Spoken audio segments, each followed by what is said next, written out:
Hoje nós chegamos na lição de número 10, aqui da classe dos jovens, deste segundo trimestre da CPAD em 2024. Vamos trabalhar sobre o tema Realidade Bíblica do Senhor Jesus Cristo, ou seja, a aula de hoje é cristocêntrica.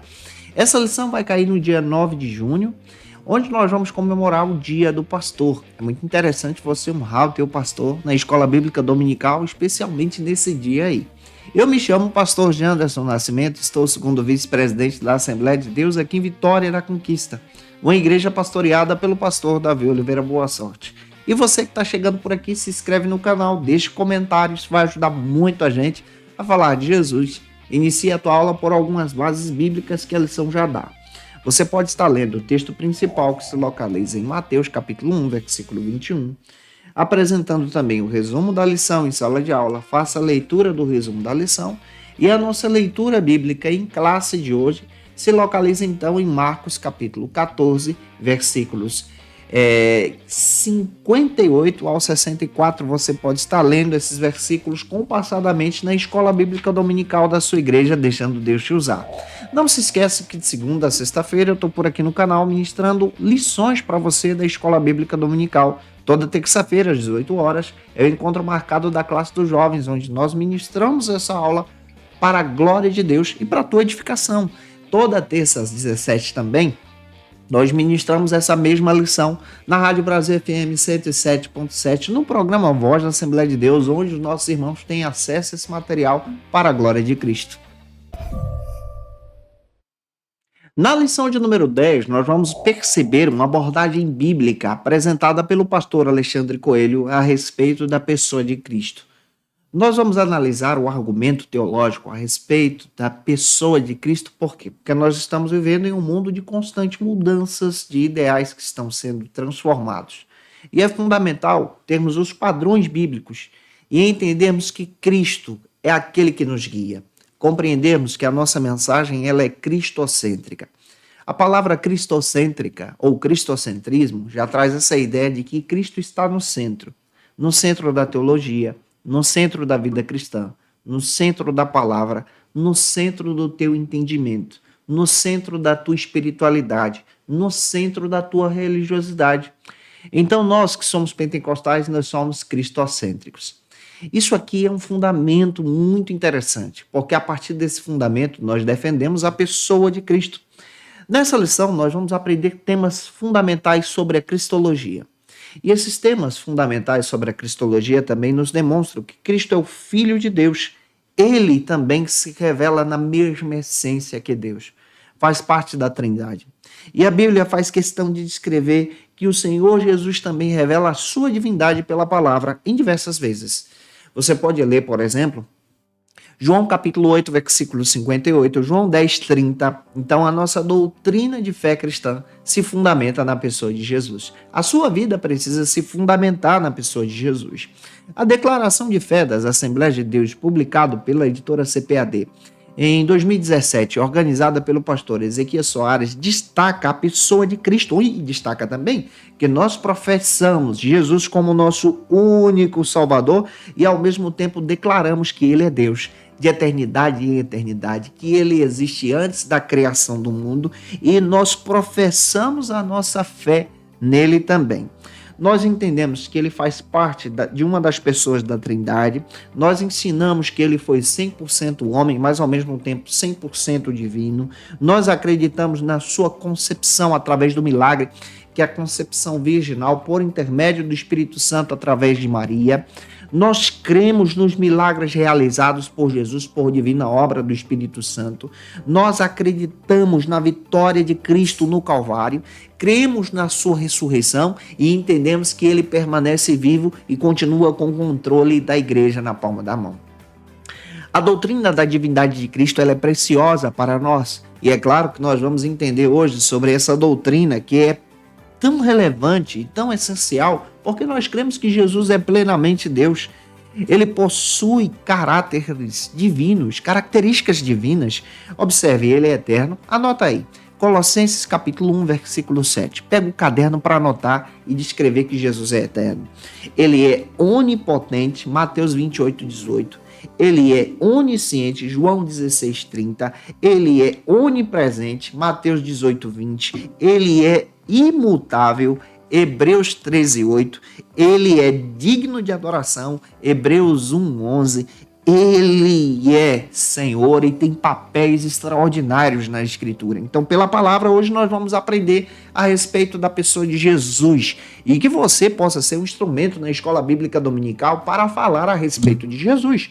Que a sua aula seja cristocêntrica. E se você pode, gente boa, deixa aqui teu comentário. Coloca de onde você está me assistindo, qual o nome da tua cidade, o que você está achando do tema da aula de hoje. E que Deus use você, em nome de Jesus. Se você é professor da escola bíblica dominical e quer poupar o teu tempo para preparar a tua aula e organizar o teu material, eu tenho um recurso que vai te ajudar. É o Facilita EBD.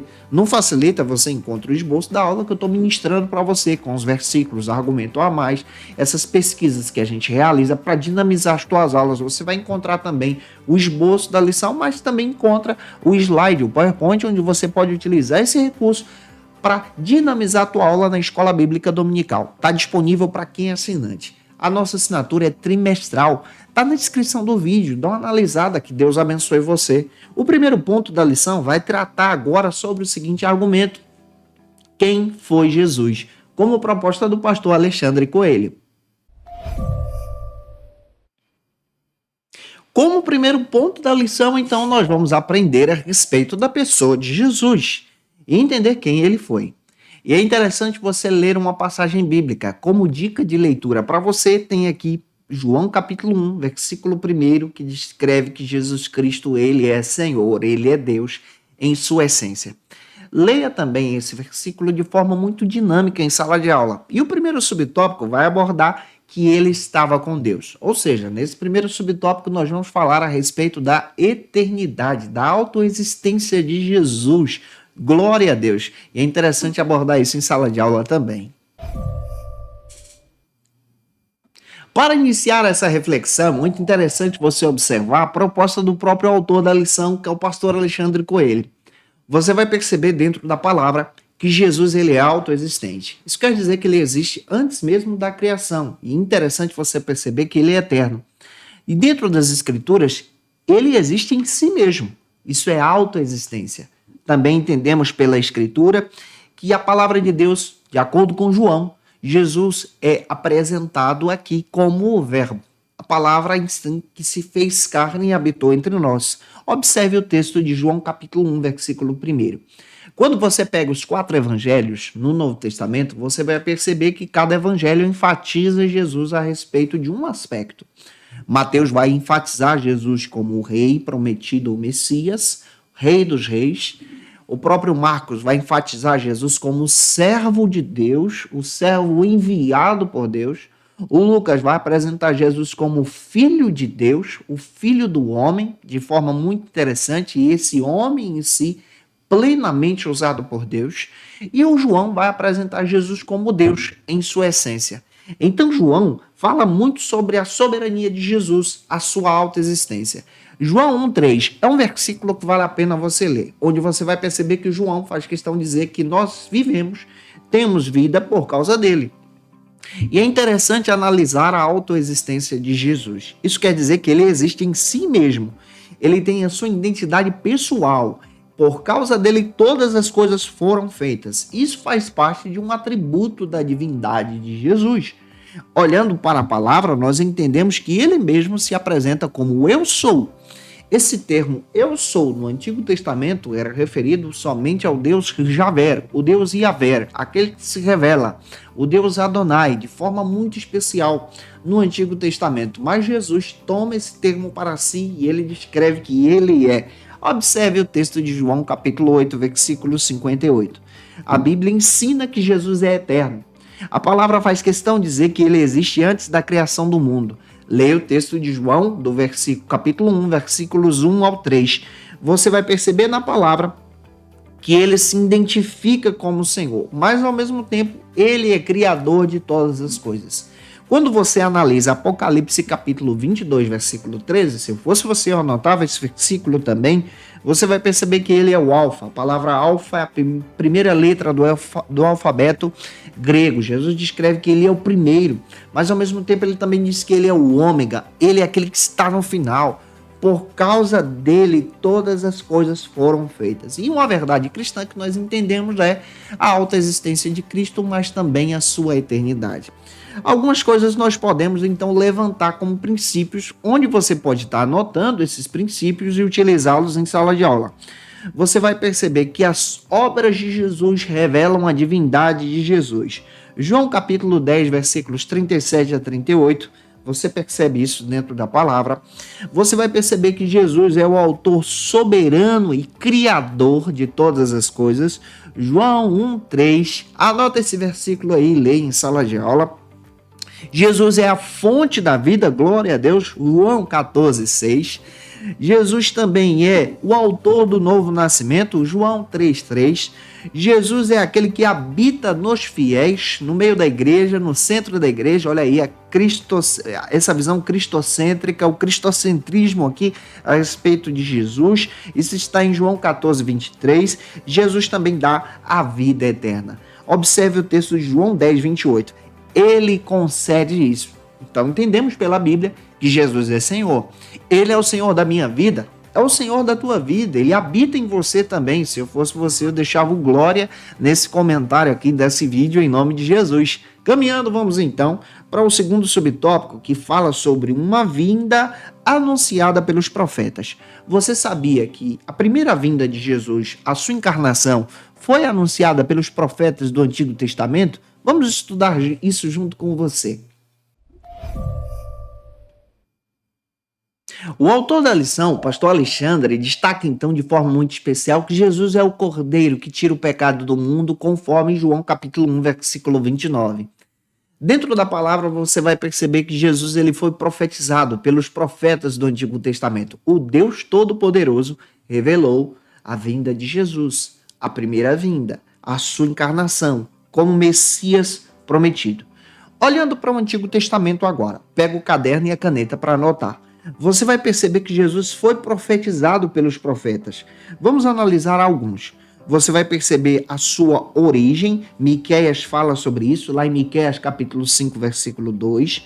A Bíblia fala sobre a sua natureza, em Isaías capítulo 9, versículo 6. O seu ministério, em Isaías 61, do 1 e 2.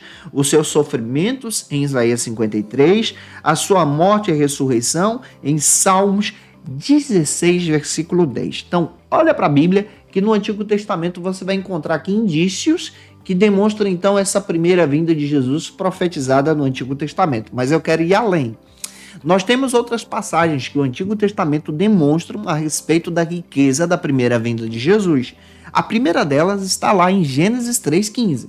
É conhecido teologicamente esse versículo falando, ele é conhecido como o proto-evangelho. É aqui que surge a promessa da vinda de Jesus. É claro que isso foi um plano estratégico do próprio Deus. Lá em Efésios 1:4 confirma isso. Mas no Antigo Testamento você vê a promessa da chegada de Jesus aqui.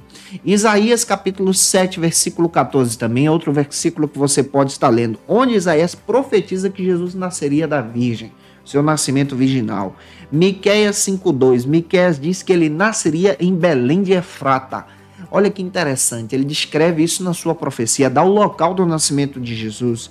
Isaías 53, você percebe que esse texto é um texto canônico, que fala muito bem de forma clara sobre os sofrimentos de Cristo. Zacarias 9:9 também destaca a entrada triunfal de Jesus em Jerusalém, que acontece e é registrada no Evangelho de Mateus. Isaías capítulo 9, versículo 6, fala também da própria divindade de Jesus, seus atributos divinos, onde descreve que ele é maravilhoso, Deus forte, Pai da eternidade e Príncipe da paz. Olhando só para o Antigo Testamento, pincelando algumas profecias, alguns versículos, eu estou mostrando para você que Jesus, ele é o Senhor, que ele já foi profetizado. Agora eu quero caminhar contigo para o nosso terceiro subtópico do primeiro ponto, que trata sobre o nascimento de Jesus, que ele veio nascido de uma mulher. Ele passou por todo o processo do crescimento, o processo dos estágios humanos também. O pastor Alexandre Coelho também aborda o assunto do nascimento de Jesus. Esse nascimento de Jesus foi profetizado no Antigo Testamento. Teologicamente falando, o nascimento de Jesus é conhecido também como a encarnação de Cristo, o processo da sua encarnação, do seu nascimento. Ele sendo divino, Deus Todo-Poderoso, então, ele decide nascer como humano, e é interessante você perceber isso, não perdendo a sua divindade, continuando sendo Deus, mas decide se encarnar. A palavra encarnar é nascimento, tá? Não no sentido de reencarnar. Isso aqui é uma doutrina espírita. A palavra encarnar traz o sentido, então, do que Jesus fez. Ele se tornou humano, habitou entre nós. E é interessante que ele sofreu todos os processos dos estágios humanos até o Calvário. Dentro da Bíblia, nós vamos perceber esse contexto sendo apresentado de forma muito clara. Só que essa doutrina da própria visão da encarnação de Jesus, ela era negada até o segundo século da própria tradição cristã. Só no terceiro século, no Concílio de Nicéia, em 325 depois de Cristo, você vai perceber então isso sendo estabelecido sobre a divindade de Cristo no primeiro concílio, no sentido então em que a igreja, depois da morte de Cristo, ressurreição de Cristo, séculos depois, estabelece então todo esse processo teológico sobre a divindade de Jesus. O primeiro concílio, historicamente falando, foi o Concílio de Jerusalém no ano 50, registrado em Atos, capítulo 15. Esse seria o primeiro concílio histórico fora do processo do apostólico aqui que nós estamos trabalhando, lá em 325, que é o Concílio de Nicéia. É interessante você observar que essa doutrina cristã sobre o nascimento de Jesus também é demonstrado dentro da Bíblia. Nós cremos nessa encarnação. Nós acreditamos que isso é uma obra espiritual dada por ação do Espírito Santo, profetizada várias vezes no Antigo Testamento. Isaías 7,14, o próprio Isaías profetiza que Jesus nasceria de uma virgem, de uma mulher. E é interessante que essa profecia de Isaías acontece cerca de 700 anos antes do próprio nascimento de Jesus. Miqueias, ele, como eu disse para você, ele previu o local onde Jesus nasceria, que seria em Belém, como registro bíblico de Miqueias, capítulo 5, versículo 2. E Jeremias também profetiza, em Jeremias, capítulo 23, versículos 5 ao 6, que Jesus seria descendente da linhagem de Davi. Então, pela palavra, você vai perceber a Bíblia dando detalhes sobre o nascimento de Jesus. A ideia da encarnação é uma ação bíblica, é uma ação profética, onde nós entendemos que ele continua sendo Deus, mas agora se torna também humano. No sentido bíblico, nós entendemos que Jesus não é 50% Deus e 50% humano. Ele não é semideus. A Bíblia descreve que ele é Deus 100%, mas ao mesmo tempo 100% homem. E isso é claro em sua divindade pelas Escrituras e nós acreditamos nisso como uma esperança mediante a fé. Caminhando, espero estar ajudando você. Se você conhece alguém que precisa muito assistir essa aula, ô gente boa, manda esse vídeo aí para essa pessoa, tá? Vamos então para o nosso segundo ponto. Você que está me assistindo e me ouvindo também pela Rádio Brasil. Vamos trabalhar agora no segundo ponto sobre o seguinte argumento da lição. Quem dizem os homens que eu sou? Vamos entender essa proposta a partir do texto que o pastor Alexandre escreveu. No nosso segundo ponto da lição, nós vamos abordar um diálogo que Jesus tem com os seus discípulos. Mas isso também nós vamos aplicar no sentido do que o mundo entende agora sobre a pessoa de Jesus. Uma passagem que eu quero destacar para você está em Gálatas, capítulo 4, versículo 4, onde descreve que Jesus tem duas naturezas, a natureza divina e a natureza humana. E o primeiro subtópico levanta então essa pergunta no segundo ponto. Quem dizem que eu sou?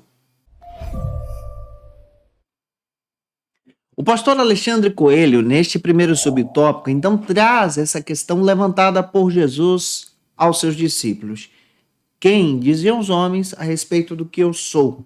Essa passagem está em Mateus capítulo 16. Mas o conceito que o pastor Alexandre aborda é exatamente o conceito pós-Segunda Guerra Mundial, a partir das próprias orientações de C.S. Lewis.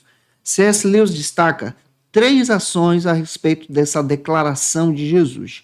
Algumas pessoas têm o entendimento de perguntar: será que Jesus ele era um louco? Será que Jesus ele era um mentiroso? Ou será que Jesus era meramente Deus? No sentido de entender esses conceitos teológicos, nós precisamos também entender que essas aplicações são vistas hoje, especialmente depois dessa composição em que nós estamos inseridos, que é a pós-modernidade, onde há uma desconstrução dos valores. Existem pessoas que tratam Jesus apenas como um religioso, algumas como louco, outras pessoas como alguém que existiu e morreu e nunca mais voltou. Mas nós entendemos, biblicamente falando, a partir do cristocentrismo, que Cristo está no centro, que ele permanece vivo e que ele é Deus. Olhando para a cristologia, nós vamos entender exatamente essa compreensão.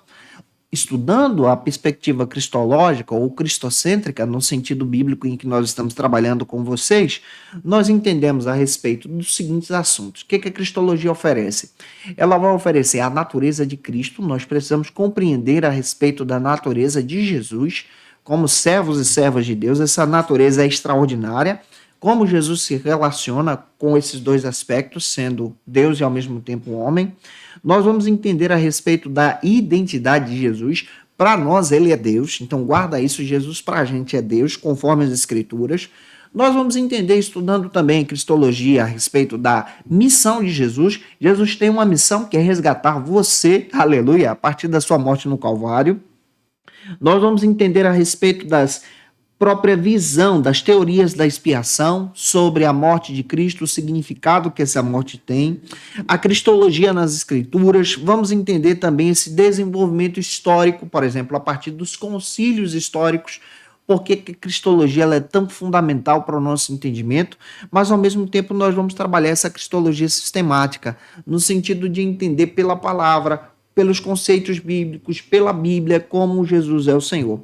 Quando nós olhamos para o Evangelho de João, pegando então essa abordagem de entender quem Jesus é, para a nossa visão, combatendo então essas visões distorcidas que o mundo traz a respeito de Cristo, nós vamos entender que João descreve que Jesus é o unigênito do Pai.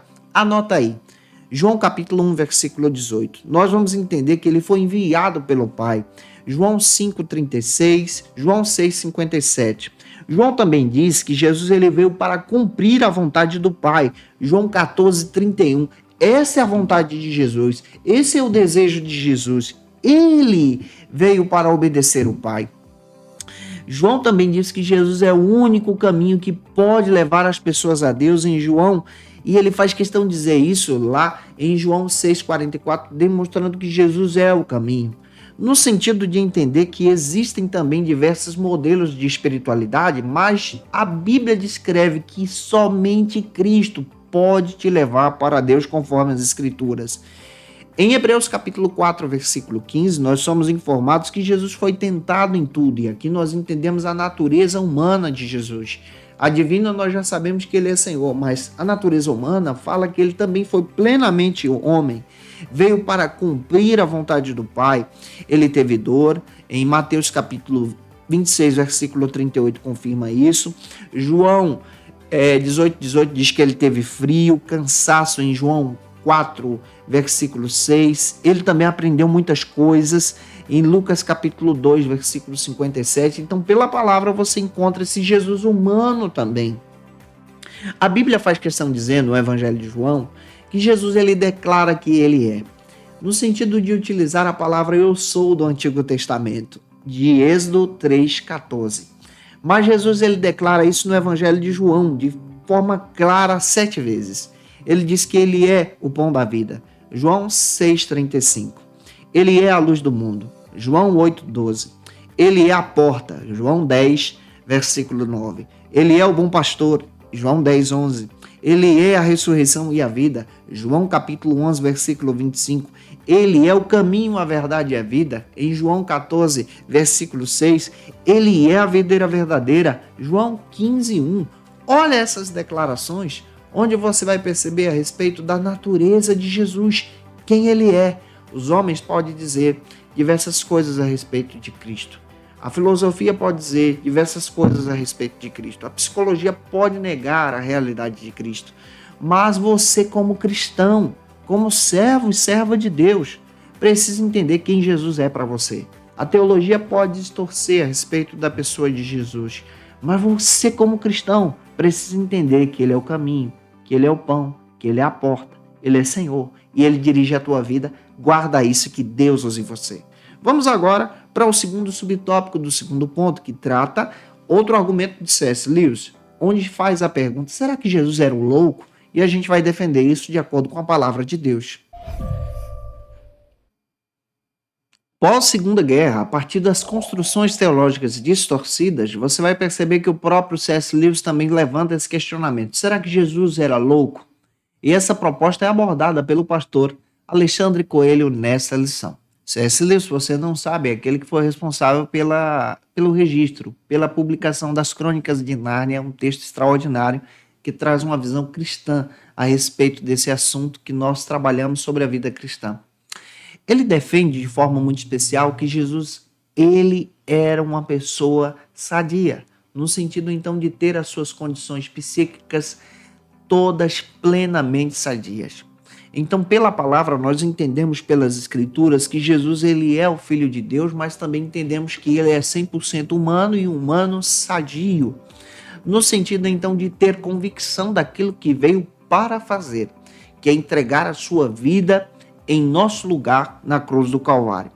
De acordo com as escrituras, Jesus não era louco, e nós defendemos isso, que ele não era louco, mas ele é Senhor, ele tem convicção plena.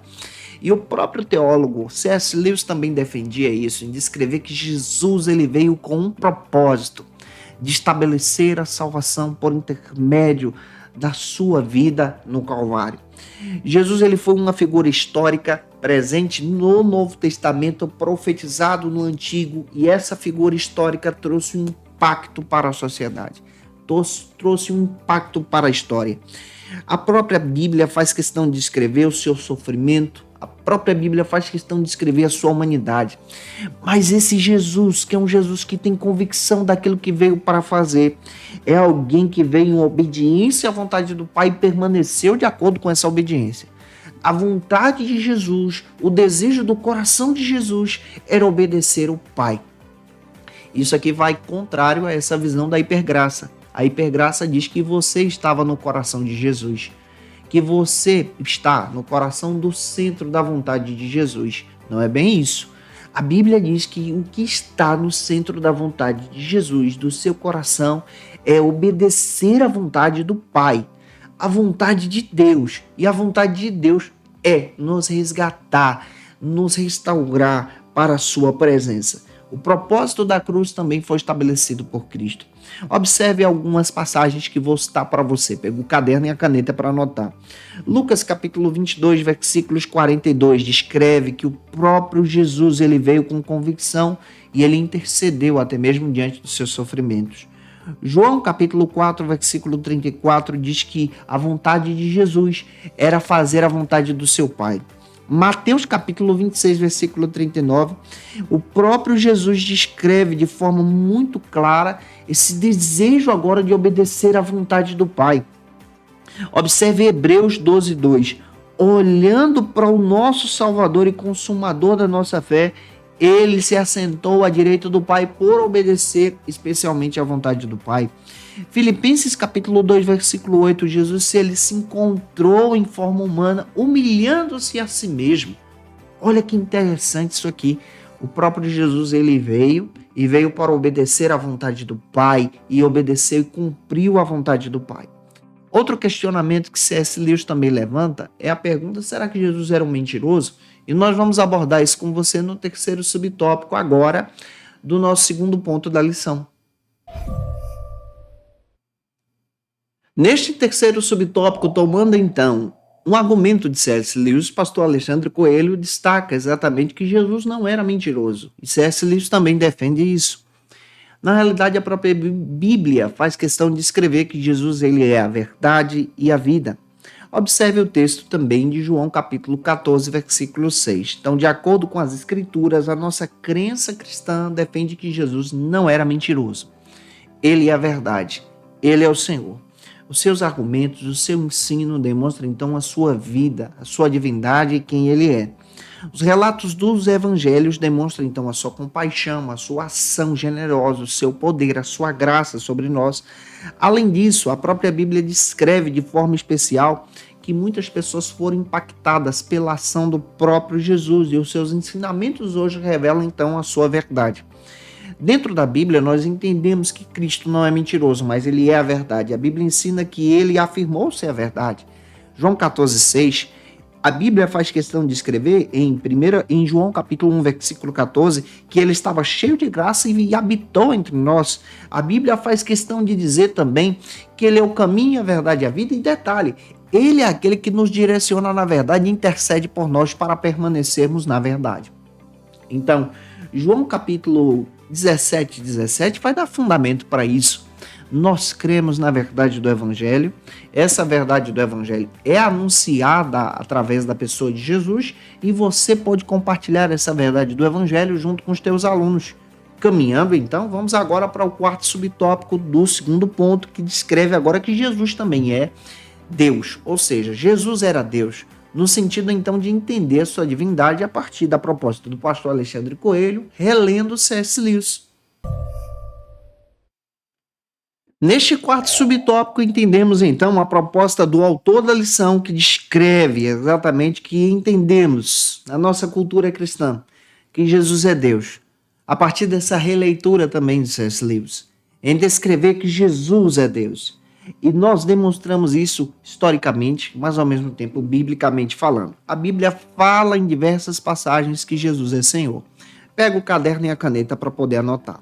Nós temos aí João capítulo 1, versículos 1 e 14, descrevendo que Jesus é Deus. Então, o próprio texto de João vai fundamentar isso. Colossenses capítulo 2, versículo 9, você vai entender que aqui nós vamos compreender a respeito da divindade de Jesus. Filipenses capítulo 2, versículos 5 e 6. Você vai entender que Jesus é Deus nessa revelação bíblica, mas ao mesmo tempo 100% homem. Hebreus capítulo 1, versículo 8 é outro fundamento que descreve que o seu reino é estabelecido de séculos e séculos, para todo sempre. Amém. Tito capítulo 2, versículo 13, fala sobre as bem-aventuranças da sua glória. Jesus é Deus. Então, pelas escrituras, eu vou ter fundamentos junto com você, entendendo pela palavra a respeito da divindade de Jesus. Nós cremos num Deus todo-poderoso que é Jesus. Você crê em Jesus? Nós cremos nele. E crendo em Jesus, então, nós cremos então na sua divindade. Pela palavra nós entendemos isso. Avançando, vamos então para o terceiro e último ponto, já finalizando a lição. No terceiro e último ponto, nós vamos entender a seguinte pergunta: por que Jesus é único? Chegamos então no nosso terceiro e último ponto da aula de hoje. Neste terceiro e último ponto, nós vamos entender por que Jesus é único, ele é Senhor. Uma passagem que você pode estar lendo está em João, capítulo 1, versículo 29, onde descreve que ele é o Cordeiro de Deus, que tira o pecado do mundo. Olha que coisa linda que nós temos aqui, fala sobre o plano da salvação.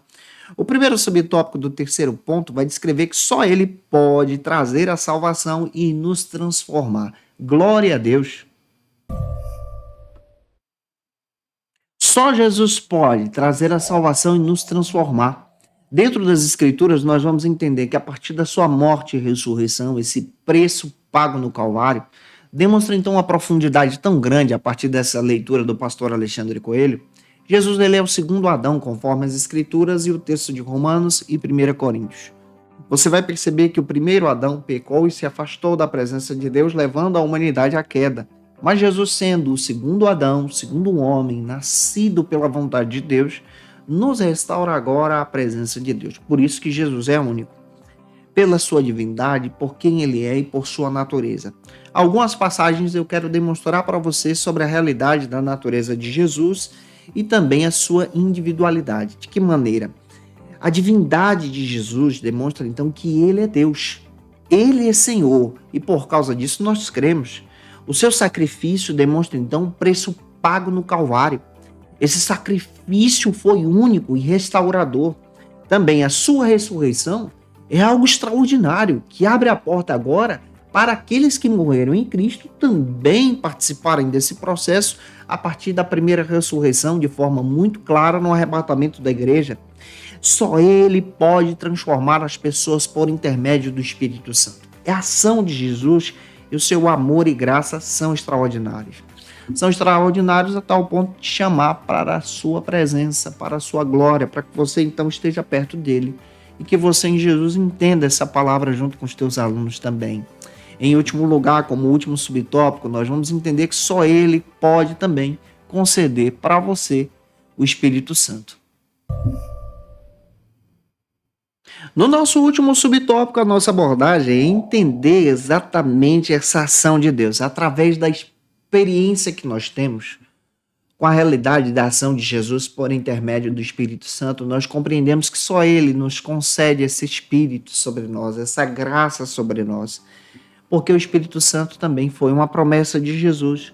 João 14, versículos 16 e 17. É cumprimento das Escrituras o derramar do Espírito Santo sobre nós. Joel capítulo 2, versículos 28 e 29. Também nos dá autoridade divina, porque ele agora nos dá autoridade para evangelizar e discipular pessoas. Mateus 28, 18. Também é uma obra redentora de Cristo em nós. Toda essa ação do Espírito Santo é uma obra redentora de Jesus em nós. É uma obra redentora de Jesus na vida dos teus alunos, na sua vida também. Então, reconhecer essa obra redentora é uma ação que nós devemos ter, um privilégio que nós devemos ter todos os dias para honrar a Cristo. Concluindo a lição, a conclusão, como proposta do próprio pastor Alexandre Coelho, traz o seguinte argumento. O pastor Alexandre Coelho conclui a lição destacando que Jesus ele é a pedra angular. Jesus é o centro das Escrituras. A nossa mensagem é cristocêntrica.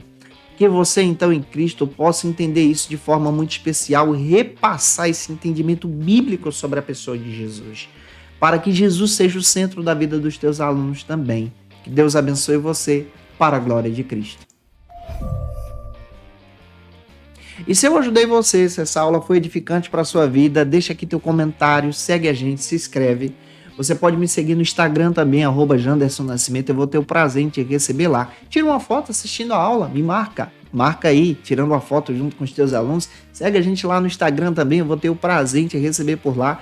Que Deus abençoe a sua vida em nome do Senhor Jesus. E eu peço que o Senhor possa estar abençoando você e sua família para a glória de Deus. Agora nós vamos orar por você, mas orarmos também em campanha de oração pelos nossos irmãos do Rio Grande do Sul que foram afetados por essas tão terríveis chuvas que afetaram todo o estado. Vamos orar juntos, intercedendo pelos nossos irmãos em Cristo. Agora na Escola Bíblica, momento especial de oração. No nosso momento de oração, nós queremos dedicar, especialmente até o final desse trimestre, intercedendo pelos nossos irmãos do estado do Rio Grande do Sul, onde temos ali igrejas preciosas, pessoas preciosas, um povo precioso, acolhedor, que tem sofrido uma grande tragédia. Vamos orar para que Deus dê força. Essa é a ferramenta que nós podemos utilizar.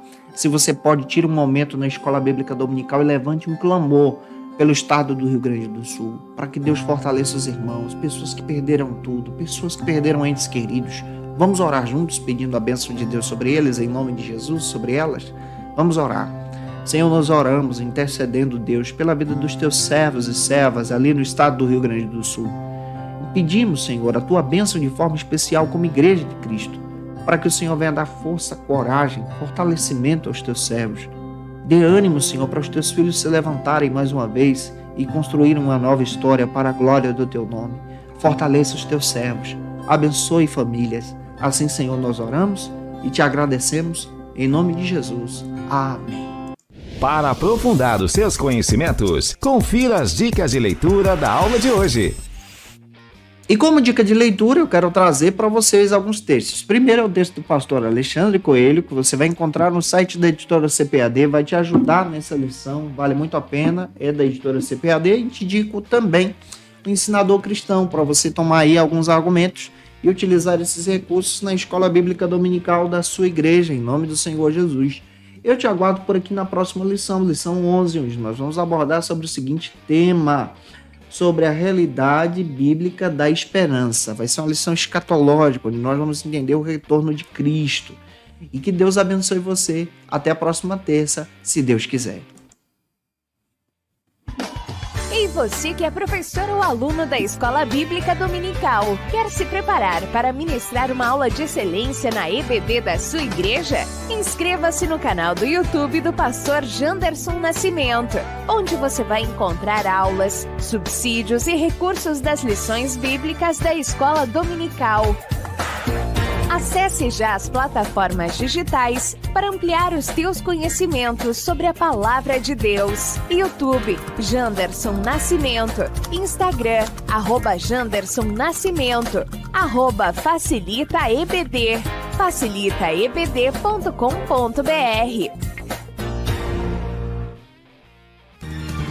Quer se preparar ministerialmente? Faça Teologia na FATECBA. Básico e bacharelado em Teologia. Cursos reconhecidos pela CEADEB e CGADB. Aulas presenciais com professores qualificados. Todas as segundas-feiras às 19 horas.